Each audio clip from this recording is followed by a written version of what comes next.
Hi, I'm Nathan. I'm Tom, 2/5 are Wanted, and you're watching Entertainment Focus. Last time we saw you was on stage at Hammersmith Play when you gave us a shout out. Thank you very much for seeing you in the audience. I was like, pick from Entertainment Focus. So tell us, what have you been up to since the tour ended? We have been writing our new album, which has been pretty wild. Worked some really good people. Wait a minute, who's that? Cheryl's on the phone. I'll ring you back, Cheryl. Just put the phone down, just like that. Do you know what I mean? Just you like have that. that relationship with her, so... Yeah. We've been writing our new album. Worked with Steve Mack, Ed Druitt, Guy Chambers, Brian Higgins. Got a bit creative with this album. We've all grown up a bit. Our music's grown up as well, so yeah, I think Got some strange tracks on the album as well. I think people are going to be hopefully impressed. going to be on the album. Definitely going to be on the album if we ever seen it.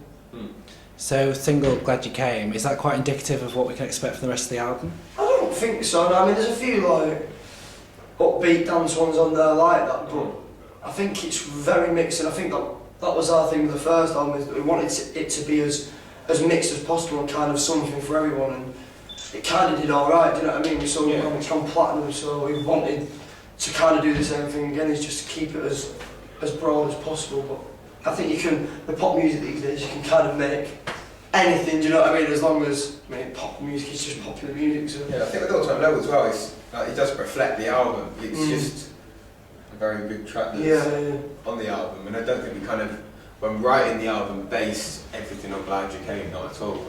It's just what we were feeling, what sort of mood we were in on the day, and gone for it.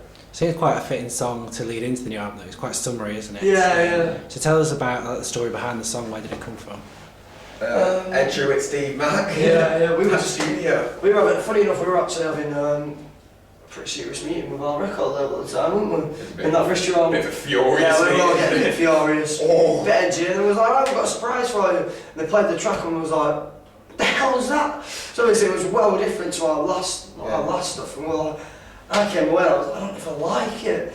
But then on the second and third listen, I was like, I like it a lot. Buzzing up at the that's a great track, and it's yours if you want it. And that's the only time it's kind of been sent to us on this album, because we've written on every other track. It's just been us, but every now and then people do write songs and they go, oh, that'd be great for the Wanted, or that'd be great for this band, whatever. It's like we've written songs on this album that's gone, that'd be really good for whoever. And we've just sent them off to the publishing company, but obviously some tracks come in and every now and then you go, that's a right tune, that one, and you take it. So what's it been like getting more involved in the songwriting this time around? Do you know what, we got involved quite a lot last time. We ended up writing on half the album, which I thought for a brand new boy band was quite a lot. Usually you get dictated to quite a lot for the first album, but they actually let us have a bit of a free rein with that. But with this one, I think a lot of it's been our thoughts and our ideas and what we're feeling at the moment as well, which is cool. And like I said, we got a bit more creative and stuff, and hopefully it paid us off. Yeah.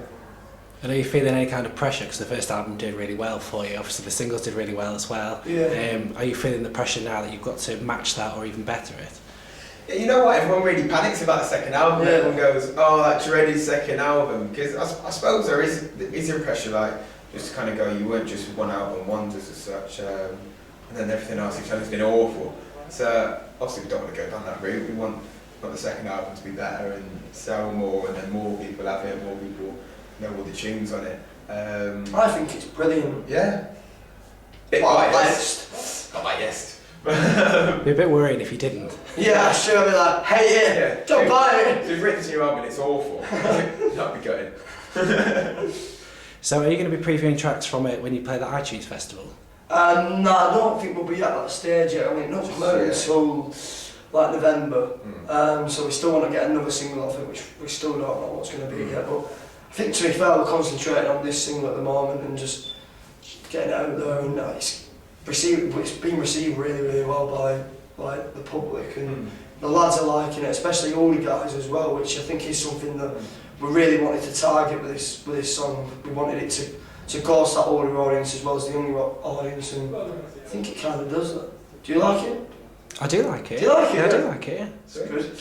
Yeah, I was actually, when I was at your gig earlier this year, I was quite surprised because I expected just to be surrounded by girls, teenage girls, and it wasn't really that at all. It was quite a mix, there's quite a lot of guys there. Yeah, there was. It's good seeing actually more and more after people have started hearing this track, like race course gigs we've been doing over the summer, you just see like random groups of guys and it's like, wait, you're about 18, 19, that sort of age, and you're proper having a right little jam in the middle.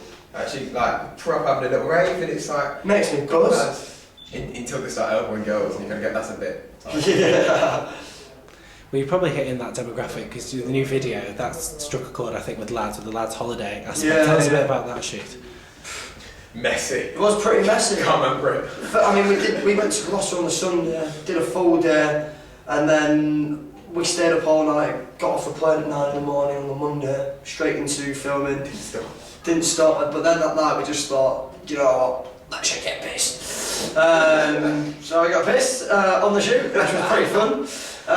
So we can't troop through it. I was like, just see them in some shots. You're like, because obviously we know what we all look like when we've had a couple, and we see some shots and go, why have they used that? Yeah, absolutely slaughtered. And I was messy in that shot. Yeah.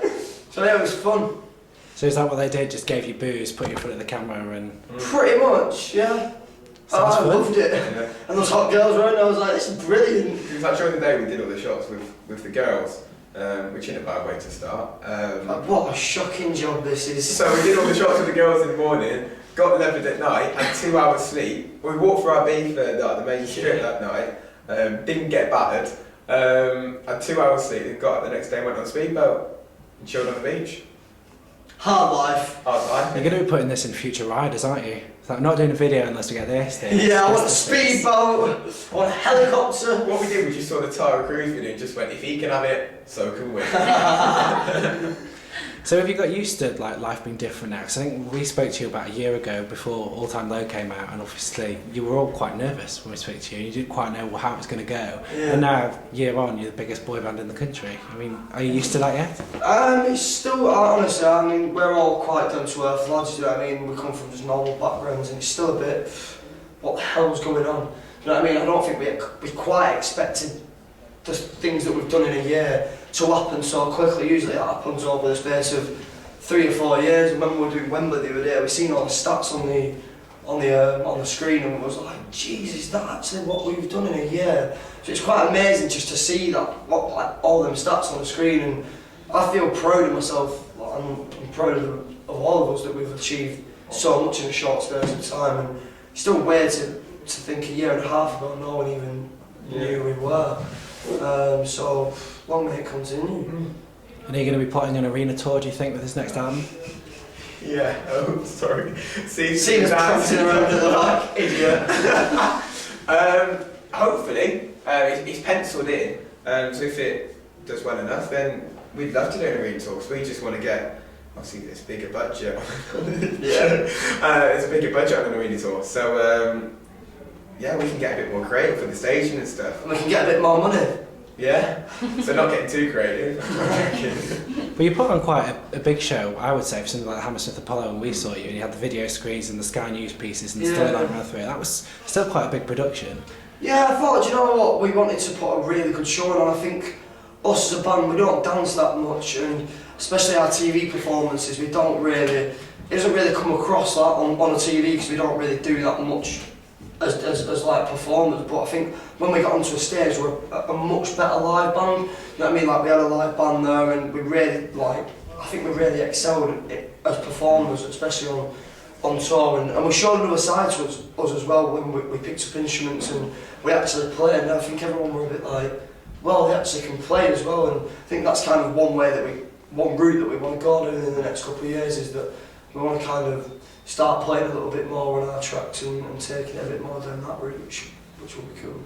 It's funny, isn't it, when you pick up an instrument, people instantly think that you have more musical ability than before. So even though, like you were saying, you wrote half the album the first time around, once you pick up an instrument, people go, oh, they're incredible artists. Yeah, I think a lot of people see you as non-credible because you're in a boy band, but that's, I mean, the Beatles were a perfect example of it, you know what I mean? When they first came out, they were like, but another boy band, you know what I mean? And then they kind of, by the fifth album, they turned themselves into one of the biggest bands in the world. We're not comparing ourselves to We're not comparing ourselves to the Just gotta Beatles. clarify. We're not doing that. But I think that whole like Beatles model thing, I love the Beatles, and I just think the way that they progressed themselves as artists and writers was just it was so admirable. So, last question. What else can we expect from The Wanted? What should we be looking out for the rest of the year? Dubstep. Oh, we've got a bit of dubstep coming on the new album, which is a bit weird. I think people are going to be a little bit shocked. I think it's really cool. It is cool. I think it's something that people won't expect. It's only a couple of tracks. I think that's going to be a bit like, whoa, that's a bit weird. But we're going to Australia and New Zealand at some point the next month. Singapore, Malaysia, and America. All Time Low's just been gone to radio in America as well. So exciting. it's exciting times, and not forgetting Ireland. We're going to Ireland. And Ireland. Yeah, So it's exciting times, and obviously we've still got stuff to do over here because we in our eyes, we've still got a long way to go. Like, especially over here. People see us as a big boy band, but we don't really see ourselves as that yet. We want to be a lot bigger over every time we go internationally, and I think we've still got a lot of work to do. Yeah, definitely, because everyone can always improve. So we just want to keep on writing. We've got some really good places that we're performing coming out. Like we've got Tifa on the Beach, and we've got like iTunes Festival and V Festival's going to be cool. Yeah, which will be amazing. So You going to V Festival? Yeah. You should be. Should be. Oh mate, you're going to have to go. I'm doing some dubstep there. So get involved. So no sleep then again. Another year with no sleep. We're used to it. No sleep. It's fine. Yeah. Well, the next few weeks, not sleeping at all, pretty much. We're doing a radio tour for all the fans that are watching. So come down. We haven't said that yet. No, we haven't. Please come down because security will be furious. I've only got one security guy, and he's going to have his work out for the first time in 1 year. He has his work out, not doing anything.